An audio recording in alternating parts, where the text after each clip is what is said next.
I love making gifts for people, but there is a very fine line between, oh my God, you made that, and something that looks like you made it in elementary school that will get buried in their closet. So I made a list of 20 handmade gifts that people will actually be excited to receive and keep, starting with something that literally takes you 5 minutes and ending with a weekend project that made my boyfriend cry. And I promise you do not have to be the craftiest person alive for a lot of these. Let's start off easy. This first category takes almost no skill and almost no time, but they still don't feel like a gift card. Number 1, a DIY photo frame with a picture of you guys inside. Paint the border around the frame, paint the glass itself. You can scrapbook the background of the frame. You can add jewels, you can add stickers. I had fun with this and I took pressed flowers and Mod Podged them to the back of the frame and then put the photo on top of it, and I love it. Number 2 is a hand-lettered print. This can be anything. A quote that's meaningful to you, a song lyric that makes you think of them, an inside joke, and you can print this on something and frame it, like scrapbook paper, notebook paper, whatever, and then frame it, or you can paint it on wood, something fun that can be displayed without a frame. Number 3 is a painted card with a handwritten letter inside of it. I love nothing more than a handwritten letter. I think that is the most loving thing you can do for anyone, platonic or romantic. But to take that a step even further and paint the card yourself is so fun. I think watercolor is the best for this because it's very beginner friendly. You don't have to be good at it. And watercolor is also really nice because even if it's bad, it still looks really cute and charming. You can also paint with acrylic or oil, whatever you prefer.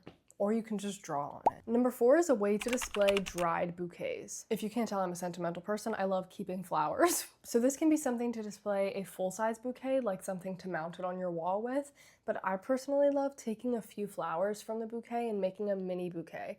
You can make a little stand out of air dry clay, you can make a little pin to put it on the wall with, make a magnet to hold it on the fridge, anything like that. Pressing them under glass is also something super cute, but you have to do that before you dry it or else they'll crumble. Number 5 is a memory jar. Write your favorite things about this person or your favorite memories with this person and shove it into a mason jar. You can paint the jar if you want to, you can have some fun with it, and it's a really great way to brighten someone's day when they're having a low day. Just pull out a memory and it's super exciting and a fun little surprise. Okay, before I get back to that, I know this sounds like a lot and it may sound very overwhelming if you haven't crafted in a while. You do not have to be perfect at this. I'm such a perfectionist and it's gotten in the way of my gifts in the past, and I've always felt very hard on myself. People are not expecting perfection. That kind of defeats the purpose of a handmade gift. It's really endearing seeing the imperfections in a gift that someone made you because they took effort to learn how to do this. They put their hard work and time into this. It's the thought behind it. It is not about, is it perfect? If we wanted perfect, we would go to the store. Perfect is not the point of handmade. Nobody remembers the specific candle you got them for Christmas 2 years ago, but they will remember the thing that you made them. Especially if it's not perfect. That's all. Stop being so hard on yourself and enjoy this. Back to the list. The next tier is for those of you who have an afternoon to spend doing this instead of just 5 minutes. Baked goods. This might be one of my favorite things on this list. Taking the time out of your day to bake something for someone, it's my love language. I love baking for people. Have fun with it, bake their favorite dessert, find a new recipe, cookies, muffins, their favorite bread, cake. Bake something specific to them. They will love it. It's also really cute because you can get the little bakery boxes and write a letter to them. It's very sweet. A homemade baked goods box beats a store-bought one every single time. While we're still in the kitchen, a recipe card box or book. If you're good with woodworking, and we'll get more into that later, you can make them a little box, you can thrift a box and paint it, or you can get a book for them to put the recipe cards in. If you want to take it a step further, you can make the recipe cards and draw on them and make them very cute, and take it a step even further. If you know their family and can access their family recipes and write that down for them, that is the most thoughtful thing I've ever heard of. This one is a puzzle made from a photo of you guys. This one's very low lift. You can make this yourself if you want. I'm honestly not sure how you would go about it. Maybe just Mod Podge a photo of you guys to a piece of cardboard and cut out the pieces yourself. I've never tried that, but that could be a fun challenge. But I know there are websites where you can just upload a photo of you guys and it will make the puzzle for you and ship it to your door. Hand-poured candles. Beginner kits make this super easy and you can customize the jar and paint it and have a lot of fun with it. If you have a Cricut, you can Cricut something for it, a cute label, and take it a step even further and make it a scent that means something to you guys. Number 10 is a thrift flip. This one is up for interpretation. Something they've been needing or something they would genuinely love. Every time you go thrifting, I always keep an eye out for gifts that people would like. Maybe it's a jewelry box that's not quite their style, so you flip it and stain it and paint it and do whatever to make it more like them. It's a great way to give something new life and to give a good gift to someone. I love refinishing furniture, so this is very fun to do for people. Okay, now we're getting into the fun ones that when people see it, they go, wait a second, you made this?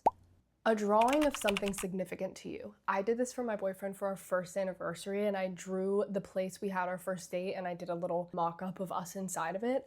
I am not the best at drawing, but I had so much fun with this and he loved it. A simple drawing of something or a memory or a place that's meaningful to you or to this person beats a TJ Maxx picture any day. Scrapbook or a photo album. I love scrapbooking and junk journaling. Again, I'm a very sentimental person, so anytime we go on a trip somewhere or go out to eat, I bring home the menu or I bring home a brochure or a receipt. Keep everything from your trips or from your memories with people and then junk journal them. This is great for your best friend or for your partner. Give them a scrapbook or a junk journal of your memories together. And if you don't have all of that, that's totally fine. You can use a website to make a photo album of you guys. I've also done this for my boyfriend and it was really, really sweet and they look super clean and put together. Framed love letters. Again, I think love letters are one of the most sweet things you can do for a person, but then to compile the ones that you've written for them and the ones they've written for you maybe, and frame them as a collage or frame them individually to display your love throughout your house, so sweet. Custom playlists, take it a step further, make it physical. A little booklet or a card with each of the songs and the memories you have with them. The why behind each song makes it very personal and really sweet. Like, why do you think of me when this song comes on? What memory comes to your brain? I would love to have a booklet or something to look through when the playlist is playing, to know what the reference to each song is. That's so sweet. An embroidered or hand-stitched item. Anything embroidered onto something they already own or something that you bought for them is such a sweet thing to do. My boyfriend just bought me a denim dress and then embroidered flowers onto it. So beautiful, and he learned it very quickly.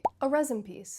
Press flowers, small mementos, anything to make it maybe a paperweight or a little ashtray or a cup holder, something like that. Be careful working with resin because I know it's not the safest, but there are safe ways to go about it. I do know beginner kits make it easier though. And if you really want to go all out, these are the ones that will make someone cry a little or a lot. Handmade clothing, sewing it yourself, knitting it, crocheting it, whatever that may be. There's definitely a learning curve with this type of handmade clothing, but it is such a labor of love and such a sweet thing to do for someone. Getting to wear a hat that your friend knit for you.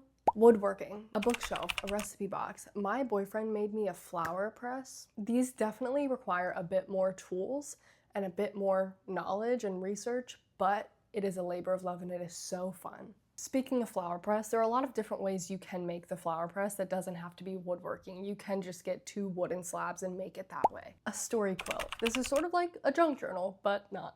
Small fabric squares from things that meant something to you guys. So maybe it's old t-shirts or an old blanket, who knows. Things like that stitched together to make a memory blanket is perfect. And last but not least, the thing that made my boyfriend cry, a stained glass sign. I made this for my anniversary with Tyler and he absolutely loved it, and it really wasn't that difficult. It's supposed to look like stained glass, but it's actually just paint on a glass frame. I thrifted the frame from Goodwill. I made the design in Canva and then I printed it out. That's a little bit of a learning curve to figure out how to print out the correct size for that. And then I just pretty much taped the templates to the back of the frame. I bought glass paint and glass paint markers, and then I went in with the outline first with a black paint marker, and then flipped it over, and on the other side I did the color. Finally, to finish it, I took a layer of Mod Podge, and that's how I gave it the stained glass look. And the color and the Mod Podge were on the back of the frame. This is my favorite craft I have ever done. It looks so beautiful. Like, this is genuinely something I will probably display at our wedding. And it made him cry. It definitely took some time, but I would not say it was hard by any means.